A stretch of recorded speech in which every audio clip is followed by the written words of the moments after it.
Nous sommes lundi 28 février 2022. Mesdames et messieurs, merci de prendre ce nouveau rendez-vous de votre émission Éclairage sur TPC Plus TV. Cette émission donne l'opportunité à tous citoyens d'ici et d'ailleurs de se prononcer sur n'importe quel sujet afin d'apporter un éclairage, oui, sur ce qui concerne cette préoccupation. Nous avons actuellement en direct Dr Vincent Zoundié-Pon. Dr Vincent Zoundié-Pon, bonjour.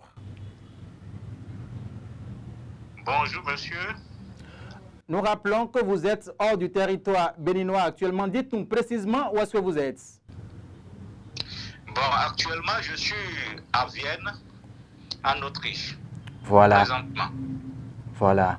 Alors, avec vous, nous allons parler de l'ONG Bénin Santé qui, chaque année, essaie de contribuer, de financer une mission de médecins tchèques ici au Bénin. Et quand on parle de cette mission des médecins tchèques au Bénin, dites-nous ce qu'on peut retenir, Dr Vincent Zoundié-Pon.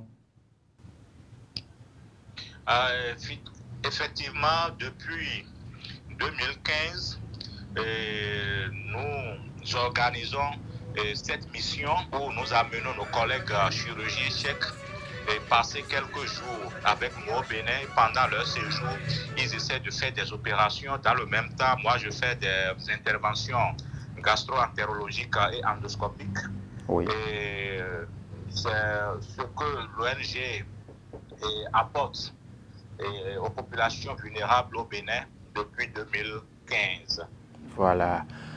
Pour des raisons de pandémie liées au coronavirus, Dr Vincent Zoundié-Pon, médecin hépato-gastro-entérologue, les 2 dernières années, cette mission n'a pas eu lieu au Bénin. Cette fois-ci, dites-nous, Dr Vincent Zoundié-Pon, à quoi peut-on s'attendre?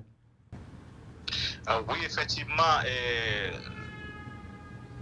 la pandémie de Covid-19 a bloqué tout le monde, dont Bénin Santé.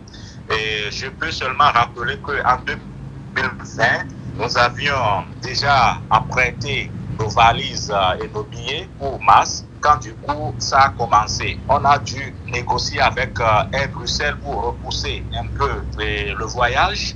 Et en 2020, nous avons essayé d'envoyer un colis anti-pandémique au ministère de la Santé du Bénin par le biais de l'ONG Bénin Santé et l'ONG Autre Vie. Donc, c'est ce qu'on a dû faire en 2020. En repoussant notre séjour, on a contacté nos partenaires du pays pour des opérations ad hoc. Donc, ne pouvant pas physiquement venir, l'ONG Bénin Santé a financé quelques opérations. Ça a été aussi le cas en 2021. Et cette année, comme nous sommes en train de voir un petit soulagement, c'est-à-dire le bout du tunnel, on s'est dit qu'on va profiter rapidement pour faire le tour. Même bon, et si on doit respecter les gestes barrières, s'il faut faire quelques-uns seulement, on aborderait notre truc à l'édifice. Donc cette année, les amis, la population, bien la couche vulnérable pourrait attendre de nous encore les opérations hernie abdominale. Cette fois-ci, on ne fera pas les hémorroïdes qu'on avait l'habitude de faire, mais on va se contenter plus sur les hernies abdominales, c'est-à-dire c'est les hernies crurales, inguinales, ombilicales, les hydrocèles vaginales et des étopies testiculaires et consorts. Donc, on va plus se focaliser sur les hernies abdominales cette année. Voilà. Alors, docteur, vous avez à l'instant cité les mots. J'ai répondu à votre question. Évidemment, vous avez très bien répondu à cette question, mais nous continuons aussi avec l'entretien, docteur. Sans problème. Alors, vous avez... On est disponible. Voilà. Vous avez cité à l'instant les mots que vous allez donc prendre en charge au cours de cette émission pour cette année 2022. Mais dites-nous, comment vous faites la sélection de ces patients qui bénéficient, voilà, de ces soins? Bon, cette année, ça se fera de la sorte. Et nous avons lancé la propagation, la publication sur les réseaux avec des téléphones bien donnés. Et l'opération ou bien la mission se ferait à Wando, à la clinique Ouzan. Et les patients qui se sentent touchés par les différemment cités appelleraient ces numéros indiqués sur les flyers. Ils vont prendre rendez-vous avec eux. Nous avons des médecins, des chirurgiens et anesthésistes locaux qui vont les entretenir, confirmer leur diagnostic. Et quand c'est confirmé, mais pour les examens préopératoires, je rappelle que ces interventions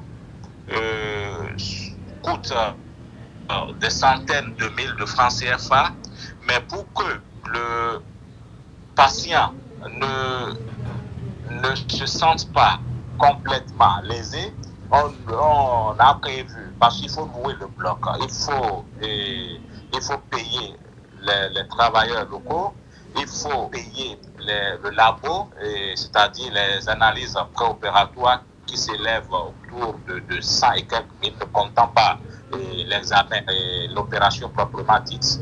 Nous avons fixé un taux forfaitaire de 20 000 cette année que le patient paie juste pour tout, c'est-à-dire depuis la sélection, les examens.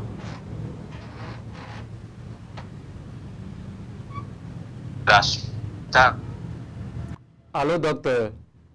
Opératoire. Allô, docteur. Allô. Vous me suivez?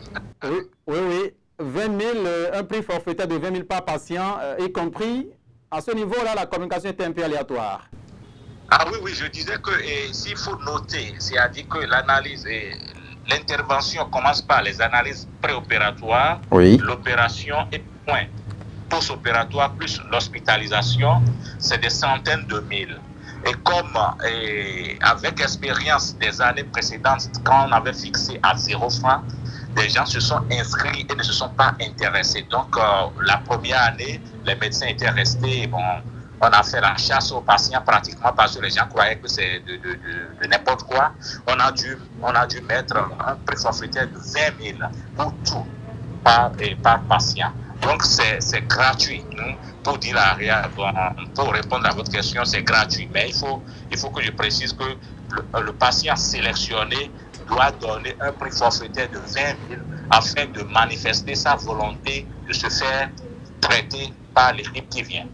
Voilà. Docteur Vincent Zoudi-Ekong, merci pour ces précisions. Mais dites-nous, d'où vous êtes arrivé cette inspiration de venir au secours de ces populations? Est-ce que c'est suite à des plaintes ou bien vous avez constaté qu'il y a eu ce besoin-là qui se fait sentir au Bénin? Dites-nous, docteur. Bon, étant médecin, je passais au moins 2 fois par an au Bénin, donc on a et dans les autres. Pardon? Oui, allô docteur. Allô docteur. Oui, allô. Allô docteur, allez-y. Oui, je disais. Comme médecin, je passais et où on a constaté le besoin accru de la population vulnérable, c'est-à-dire surtout dans la zone rurale, et c'est ainsi que l'inspiration de créer une ONG nous est arrivée avec mon épouse. On a créé en 2014 l'ONG Bénin Santé qui se focalisait plus sur les hépatites virales parce que les hépatites virales B et C font de dégâts actuellement encore au Bénin. Donc on a créé l'ONG pour plus s'occuper de ces hépatites et nous faisions, ou bien on fait toujours des séances de sensibilisation par nos partenaires sur place.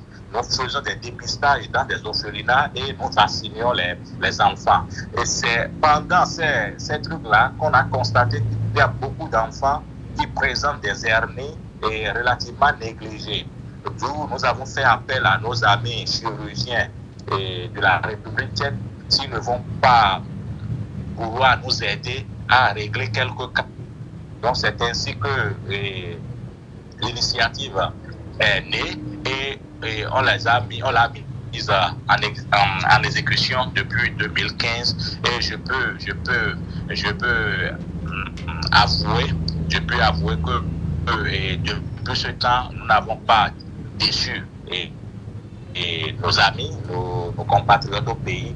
Et la preuve, c'est que pendant les premières interventions, l'ex-ministre Alassane Seibou des affaires de la santé était passé à la clinique Les Archanges, constaté lui-même les cas, et plusieurs fois il a invité nos autres, les amis tchèques, dans son cabinet, et une fois même il les a invités au café pour les remercier. Et donc je profite pour le remercier encore pour le regard et la reconnaissance qu'il a eue envers ses amis tchèques. Oui. Et lors de son séjour ici à Vienne, on lui a remis une fois, je crois, le bilan. Parce que chaque fois, après avoir fait les interventions, nous faisons un bilan, nous tirons des conclusions et les recommandations pour les autorités. Je crois qu'on lui a remis une fois le bulletin ou le bilan de ce qui a été fait, c'est-à-dire les résultats qui ont été faits. Donc, je suis peut-être allé un peu du coq à l'âne. J'espère que vous allez me comprendre et dans tout ce que j'ai raconté. Oui, nous ne pouvons que vous accepter comme ça parce que vous intervenez en direct de Vienne, c'est une ville de l'Autriche. Alors, nous allons rapidement conclure parce que le temps qui nous est imparti tire déjà, sinon est déjà à sa fin. Vous avez cité à l'instant l'ONG Autre Vie avec qui vous travaillez au Bénin. Nous disons paix à l'âme de son précédent directeur exécutif, Romuald Divo Essoun, qui nous a faussé compagnie en ce mois de février. Vous avez quoi à dire pour conclure cet entretien? Oui, je vais aller dans le même sens que vous pour présenter mes condoléances à la famille éplorée, que nous avons tout fait pour dégager quelqu'un pour être aux funérailles de notre cher regretté. Et nous pensons qu'en mars maintenant, le 19, lui rendre un grand hommage au siège de l'ONG Autre Vie parce qu'il a été notre premier partenaire au Bénin qui nous a accompagnés dans la lutte contre les hépatites. Et je peux dire qu'avec lui, nous avons su organiser pour la première fois le premier congrès des associations de lutte contre les hépatites dans l'Afrique francophone. Et nous avons mis sur place une association qu'on appelle AFE, c'est l'association des organisations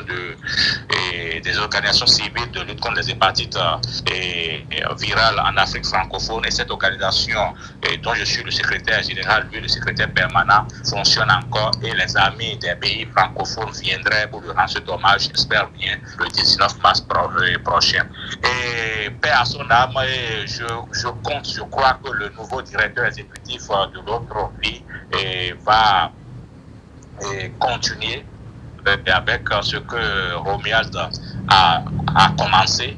Et pour finir, par rapport à notre mission, nous demandons aux amis de ne pas avoir peur, que une fois que la pandémie est en train de tirer vers la fin, que la mission va reprendre cette année et que ce serait annuellement comme d'habitude, et on essayerait d'apporter nos solutions à plusieurs pathologies qui rongent les couches les plus vulnérables au Bénin.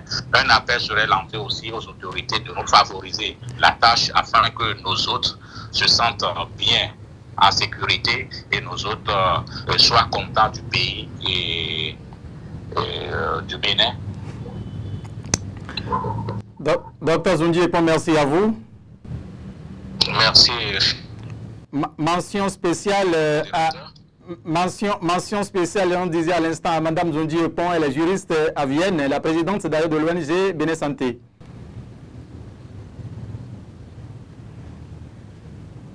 Oui, exactement, elle est juriste à Vienne. Bien sûr à elle. Et je demande. Mesdames et messieurs, vous avez donc compris à l'instant, Dr Vincent Zundié Epon, c'est un médecin gastro-entérologue qui donc fait partie de cette mission des médecins tchèques en République du Bénin pour prendre soin de plusieurs maladies. Ici, l'opération chirurgicale hernie Il a parlé de l'hydrocèle vaginal, de l'ectopie testiculaire et tout. Donc, ça va se passer à Porto-Novo, dans le 5e arrondissement de Porto-Novo, au niveau de la clinique Ozanne. Merci pour la disposition technique et donc pour le bon déroulement de cette mission de médecins tchèques au Bénin. Nous allons donc continuer par nous renseigner afin de vous rassurer davantage et pour la crédibilité de cette mission sur TPC Plus TV. Mesdames et messieurs, merci de nous avoir suivis. La réalisation, ah oui, Paten, Félicien Bonou, on est ensemble. Le prochain rendez-vous, c'est encore pour très bientôt. Au revoir.